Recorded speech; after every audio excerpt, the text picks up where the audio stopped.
This is Jeff at Murray's Fly Shop in Edinburgh, Virginia with a quick fly fishing tip. Let's talk about ferrule dressing. This is the Murray ferrule dressing. This is one of my concoctions I do make here in the fly shop. It's very, very important to dress the ferrule. Those are the joints on the fly rod.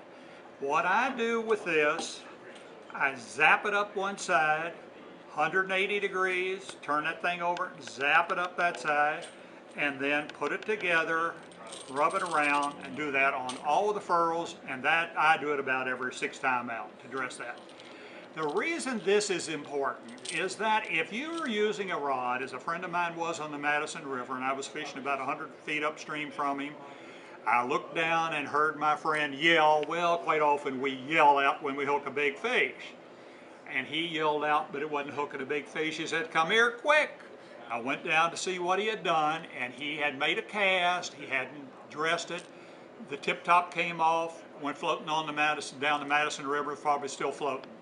I said, "Don't you ever put ferrule dressing on it?" And he said, "Well, so you really should put ferrule dressing on it. It's going to make it fit better, last longer, and be a lot smoother."